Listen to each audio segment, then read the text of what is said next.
Good morning from Kinchok. It's day 2 Meme Pokhari trek अनि आजको मौसम एकदम ब्युटिफुल छ। हाम्रो होमस्टेको दिदीले सर्भ गर्नुभयो कोदोको सेलरोटी, बोडीको तरकारी अनि चिया। Simple but so good. जानु अघि फेरि टिका र फुल दिएर हाम्रो यात्राको शुभकामना गर्दै बिदाई गर्नुभयो। It was such a sweet moment. बिहान सबै प्याक गरिरहेका थिए, फोटोज, किचन टिम अनि सबैजना एकै ठाउँमा भेला हुँदै पनि थिए। हिजोको 4 घण्टाको डिलेले गर्दा आज पनि प्याकिङ स्याकिङमा अलि ढिलो नै भयो।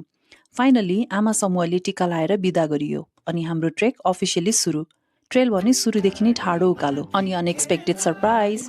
यस्तो ड्राई सिजनमा पनि दे आर वेटिङ फर अस। मलाई एटलिस्ट 6वटाले त टोकिसकेछ, जुन चाहिँ मैले भोलिपल्ट मात्र थाहा पाएँ। जति जति माथि गयो भ्यू अझ बेटर हुँदै गयो र जुकाको आतंक पनि।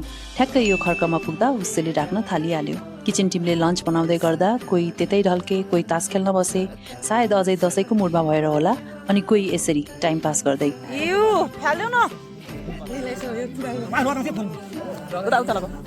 लन्चपछि सिधै फेरि ठाडो उकालो। 1 आवरको वकपछि बारा पोखरी जाने नयाँ रोड बनाएको भेटियो। हामी भने सर्टकट्स लिँदै फाइनली पौली डाँडा पुगियो। Our first camping site around 2570 metres above the sea level. Just in time for the sunset. Manaslu range, Himalchuli र बौद्ध हिमालमा सुनौलो रङ।